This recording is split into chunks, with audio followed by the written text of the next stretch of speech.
നമസ്കാരം. ക്രിസ്തുമസും സാന്റാക്ലോസും തമ്മിൽ എന്തെങ്കിലും ബന്ധമുണ്ടോ എന്നൊരു ചോദ്യം ചോദിച്ചാൽ നമ്മൾ ഒരു മിനിറ്റ് ഒന്ന് ആലോചിക്കും, ഇല്ലേ? യഥാർത്ഥത്തിൽ എന്തെങ്കിലും ബന്ധമുണ്ടോ? ഇല്ല എന്നുള്ളതാണ് സത്യം. ക്രിസ്മസ് എന്ന് പറയുന്നത് തിരുപ്പിറവുമായി ബന്ധപ്പെട്ട ഒരാഘോഷം. സാന്റാക്ലോസ് എന്ന് പറയുന്നത് ഫാദർ നിക്കോളാസ് എന്ന് പറയുന്ന 4-ാം നൂറ്റാണ്ടിൽ ജീവിച്ചിരുന്ന ഒരു പാതിരിയുടെ കുട്ടികളുമായിട്ടുള്ള ഒരു സംവാദത്തിൻ്റെ ഒരു സിമ്പൽ അല്ലെങ്കിൽ ഒരു ഐക്കൺ. ഇത് രണ്ടും തമ്മിൽ എങ്ങനെ പൊരുത്തപ്പെട്ട് കിടക്കുന്നു എന്നുള്ളതാണ് നമ്മൾ ഇന്നിവിടെ പരിശോധിക്കുന്നത്.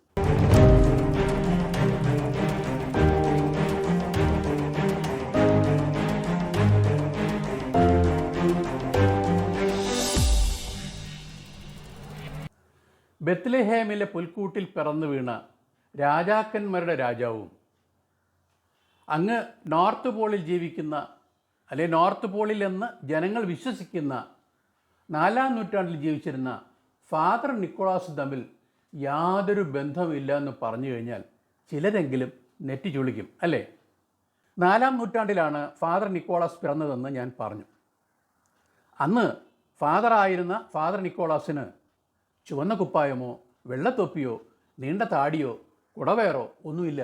വെറും സാധാരണക്കാരനായ ഒരു പാതിരി. പിന്നെ ആ പാതിരി എങ്ങനെ നമ്മുടെ ഇന്ന് പ്രചരിപ്പിക്കപ്പെടുന്ന ക്രിസ്മസ് പപ്പയായിട്ട് രൂപാന്തരപ്പെട്ടു എന്നതിനെക്കുറിച്ചാണ് നമ്മൾ ആലോചിക്കേണ്ടത്. അങ്ങനെ ഫാദർ നിക്കോളാസ് എന്ന സാധാരണ ഒരു പാതിരിയെ ഇന്ന് കാണുന്ന ക്രിസ്മസ് പപ്പയായി രൂപാന്തരപ്പെടുത്തിയത് ഒരുപാട് കാലഘട്ടങ്ങൾക്ക് ശേഷം കൊക്കക്കോള കമ്പനിയാണ് എന്ന് പറഞ്ഞാൽ നിങ്ങൾ വിശ്വസിക്കുമോ? പക്ഷേ യഥാർത്ഥത്തിൽ അതാണ് സത്യം. അതെങ്ങനെ നോക്കാം, അല്ലേ? തുർക്കിക്കടുത്തുള്ള മിറായിലെ ബിഷപ്പായിട്ടാണ് 19-ാമത്തെ വയസ്സിൽ ഫാദർ നിക്കോളാസ് ചാർജ് എടുക്കുന്നത്. അന്നത്തെ സാമൂഹ്യ പശ്ചാത്തലം ഒന്ന് വേറെയായിരുന്നു. ഡയക്ലീഷ്യൻ എന്ന ചക്രവർത്തി ക്രിസ്ത്യാനിറ്റിക്കെതിരായിരുന്നു.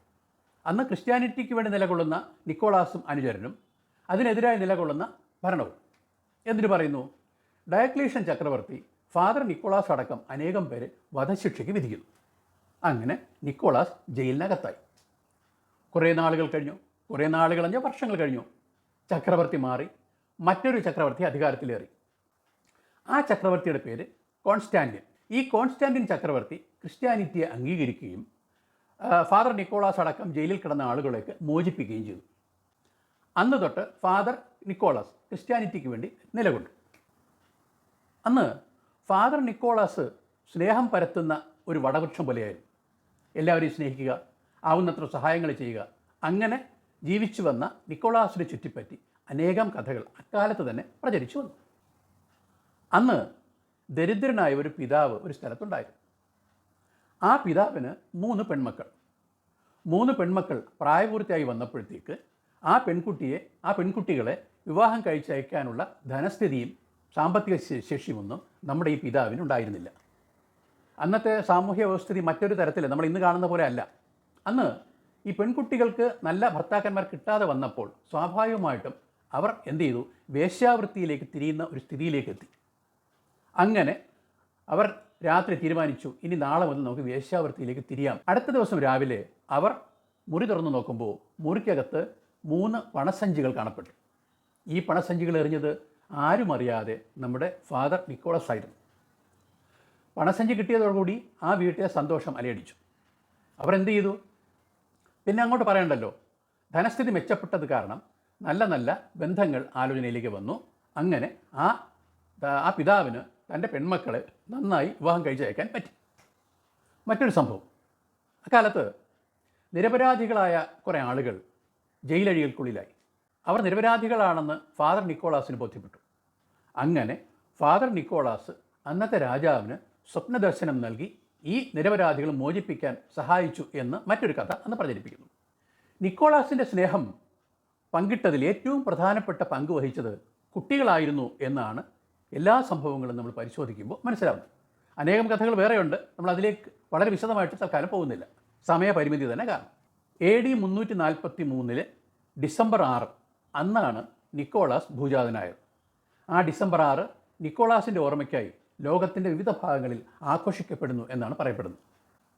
ദിവസങ്ങളും വർഷങ്ങളും കഴിഞ്ഞു. ഫാദർ നിക്കോളാസ് അന്തരിച്ചു.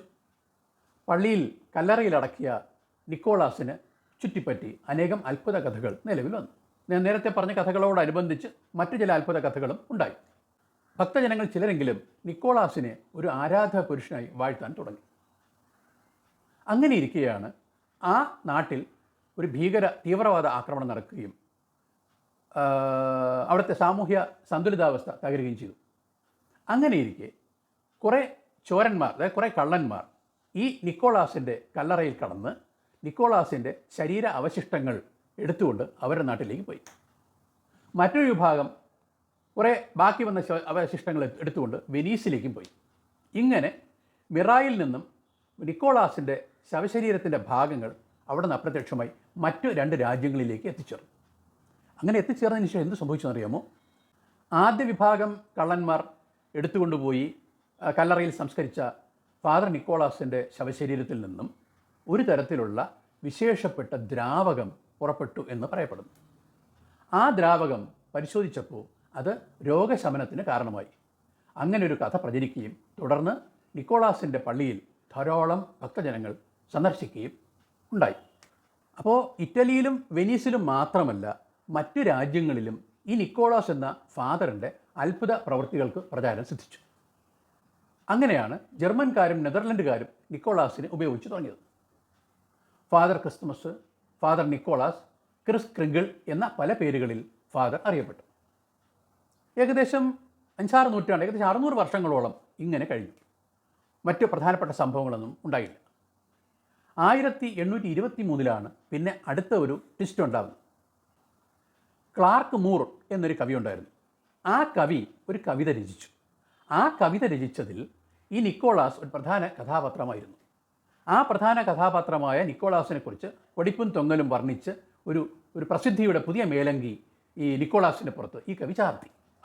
ഈ കവിയാണ് ഫാദർ നിക്കോളാസിനെ സാന്റാക്ലോസ് എന്ന പേര് നൽകിയതെന്ന് പറയപ്പെടുന്ന കഥകളുണ്ട്. അന്ന് തൊട്ട് ഈ സാന്റാക്ലോസ് കുട്ടികൾക്കുള്ള സമ്മാനങ്ങളുമായി വിവിധ വീടുകളിൽ സന്ദർശിക്കും എന്നൊരു കൺസെപ്റ്റ് പരന്നു. അന്ന് കുട്ടികൾക്ക് സമ്മാനങ്ങൾ നൽകാനായി റെയിൻഡിയർ വലിക്കുന്ന വണ്ടിയും ഈ സാന്താക്ലോസിന് നൽകപ്പെട്ടു എന്നും ഒരു കഥയുണ്ട്. ഈ റെയിൻഡിയർ അറിയാമല്ലോ, നോർത്ത് പോളിലാണ് റെയിൻഡിയറിൻ്റെ ആവാസസ്ഥാനം. അപ്പോൾ റെയിൻഡിയർ വലിക്കുന്ന വണ്ടി എന്നുള്ളത് കൊണ്ട് റെയിൻഡിയർ വലിക്കുന്ന വണ്ടി സാന്റാക്ലോസിന് നൽകിക്കൊണ്ട് സാന്റാക്ലോസ് നോർത്ത് പോളിലെ താമസക്കാരനാണ് എന്നുള്ള കഥയും അന്ന് തന്നെ പ്രചരിച്ചു തുടങ്ങി. പക്ഷെ അന്ന് ആ കഥാപാത്രത്തിന് ചുവന്ന കുപ്പായവും വലിയ താടിയും കുടവേറും ഇല്ല. പിന്നീട് 19-ാം നൂറ്റാണ്ടായപ്പോൾ കാർട്ടൂണിസ്റ്റായ തോമസ് നാസ്റ്റ് സാന്റാക്ലോസിന് വലിയ താടി, ചുവന്ന കുപ്പായം, കുടവേറ്, ഈ തൊപ്പിയൊക്കെ നൽകി. അന്നും പക്ഷേ സാന്റാക്ലോസ് ഇന്ന് കാണുന്ന തരത്തിലുള്ള പ്രസിദ്ധി നേടിയിട്ടില്ല. 20-ാം നൂറ്റാണ്ടായപ്പോഴാണ് ഞാൻ ആമുഖത്തിൽ സൂചിപ്പിച്ച കൊക്കക്കോള കമ്പനി രംഗത്ത് വരുന്നത്. കൊക്കക്കോള കമ്പനി ഈ സാന്റാക്ലോസിനെ അല്ലെങ്കിൽ ഫാദർ നിക്കോളാസിനെ ഇങ്ങനെ മാർക്കറ്റിംഗ് ആവശ്യങ്ങൾക്ക് വേണ്ടി കയ്യിലെടുത്തു. നമ്മളിന്ന് പ്രധാനപ്പെട്ട നടന്മാരൊക്കെ അംബാസഡർ എന്നൊക്കെ പറയും പോലെ അന്ന് അംബാസഡറുടെ കാലമൊന്നും അല്ലല്ലോ. അന്ന് മൊത്തമായി ഫാദർ നിക്കോളാസിനെ അല്ലെങ്കിൽ സാന്റാക്ലോസിനെ കൊക്കക്കോള കമ്പനി തങ്ങളുടെ കമ്പനിയുടെ ഒരു പ്രതിരൂപമായിട്ട് മാറ്റി. ആർട്ടിസ്റ്റായ ഹാഡൻ സൺബ്ലോമാണ് ഇന്ന് കാണുന്ന നമ്മുടെ ക്രിസ്മസ് പപ്പയുടെ രൂപാന്തരത്തിലേക്ക് കാരണക്കാരനായത്. ഭാവനാസമ്പന്നമായ ഉടുപ്പും തൊങ്ങലുമേറ്റപ്പോൾ സാന്താക്ലോസ് ലോകമാസകലം അങ്ങ് പ്രശസ്തനായി. സാന്റാക്ലോസിൻ്റെ സഹായികളായി കുറേ എൽഫുകൾ, റെയിൻഡിയർ വലിക്കുന്ന വണ്ടി ഇപ്പോഴാണോ പണ്ടാണോ എന്നതിനെക്കുറിച്ച് വിവാദങ്ങളുണ്ട്, അതിലേക്ക് നമ്മൾ പോകുന്നില്ല. ലോകത്തെ എല്ലാ കുട്ടികൾക്കും സമ്മാനം നൽകുന്ന ഒരു വിശേഷപ്പെട്ട കഥാപാത്രമായി സാന്റാക്ലോസ് മാറുകയായിരുന്നു. ദൈവപുത്രൻ്റെ ജന്മവുമായി സാന്താക്ലോസിന് യാതൊരു ബന്ധമില്ല എന്ന് ഞാൻ പറയും. രാജാവിൻ്റെ രാജാവായ ദൈവപുത്രൻ ജനിച്ചത് മഞ്ഞ് പെയ്യുന്ന രാത്രിയിലാണെന്നാണ് നമ്മളൊക്കെ ധരിച്ചിരിക്കുന്നത്. പക്ഷേ അതിനെക്കുറിച്ച് അഭിപ്രായ ഭേദങ്ങളുണ്ട്. ബത്ലഹേമിൽ മഞ്ഞ് പെയ്യുന്ന ഒരു കാലാവസ്ഥ ആയിരുന്നില്ല അന്ന് എന്ന് പറയപ്പെടുന്നുണ്ട്. നമ്മൾ അതിൻ്റെ ആ വിവാദങ്ങളിലേക്കൊന്നും പോകുന്നില്ല. ഒരു കാര്യം ചിലപ്പോൾ സൂചിപ്പിക്കേണ്ടി വരും. അതായത് രാജാവിൻ്റെ രാജാവ് ജനിച്ചു വീണത് ഒരു സത്രത്തിനടുത്താണ്, പുൽക്കൂട്ടിലല്ല. കാരണം സത്രം മീൻസ് ഇൻ എന്ന സ്ഥലത്ത് റൂം ഇല്ലാത്തത് കൊണ്ട് എന്നൊരു റെഫറൻസ് ബൈബിൾ വചനത്തിലുള്ളത് കൊണ്ടാണ് ഇങ്ങനൊരു വ്യാഖ്യാനം ചില ആളുകളെങ്കിലും പറയുന്നത്. നമ്മൾ ആ വിവാദങ്ങളിലേക്കൊന്നും കടക്കുന്നില്ല. ജീസസ് ക്രൈസ്റ്റിൻ്റെ ജന്മമാണ് ക്രിസ്ത്യാനികൾ ലോകമാകെ വിശേഷപ്പെട്ട ദിവസങ്ങളായി ആഘോഷിക്കുന്നത്. ആ ഗ്യാപ്പിലൂടെ കൊക്കക്കോള കമ്പനിയുടെ ബിസിനസ് താൽപ്പര്യങ്ങൾ സാന്റാക്ലോസിനെ കടത്തിവിട്ട് കളിപ്പാട്ടങ്ങൾ നിർമ്മാണവും കളിപ്പാട്ട വിതരണവും പ്രധാനപ്പെട്ട ഒരു അജണ്ടയാക്കി മാറ്റി എന്നുള്ളതാണ് നമ്മുടെ ഈ മോഡേൺ കമേഴ്ഷ്യലിസത്തിൻ്റെ ഒരു ഭാഗമായിട്ട് നമ്മൾ മനസ്സിലാക്കേണ്ട ഒരു കാര്യം. ആലങ്കാരികമായിട്ട് പറഞ്ഞാൽ യേശുക്രിസ്തുവിനേക്കാളും കുട്ടികൾക്ക് താല്പര്യവും ആകർഷണവും സാന്താക്ലോസിനോടാണ്.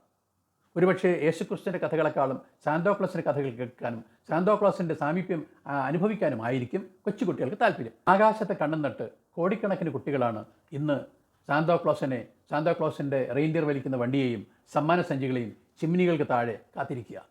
21-ാം നൂറ്റാണ്ടിലെ സാന്താക്ലോസിന് ഇന്ന് നമുക്കറിയാം. വർണ്ണശബളമായ ആകാര സൗഷ്ഠവത്തോടു കൂടി സമ്മാനങ്ങളുമായി വരുന്ന ആ സാന്താക്ലോസ് ഇനി അടുത്ത നൂറ്റാണ്ടുകളാവുമ്പോൾ ഏതെല്ലാം തരത്തിലാണ് രൂപാന്തരപ്പെടുക എന്ന് നമുക്ക് കാത്തിരുന്ന് കാണാൻ നമ്മളെന്നുണ്ടാവുമെന്നറിയില്ല, എങ്കിലും കാത്തിരിക്കാം. ഓക്കെ, ഈ എപ്പിസോഡ് ഇവിടെ പൂർണ്ണമാവുന്നു. ഈ എപ്പിസോഡിൻ്റെ കണ്ടൻറ്റ് ഇഷ്ടപ്പെട്ടിട്ടുണ്ടെങ്കിൽ ദയവ് ചെയ്ത് ലൈക്കും ഷെയറും ചെയ്യുക. സബ്സ്ക്രൈബ് ചെയ്യാത്തവരുണ്ടെങ്കിൽ അത് ചെയ്യുക. നന്ദി, നമസ്കാരം.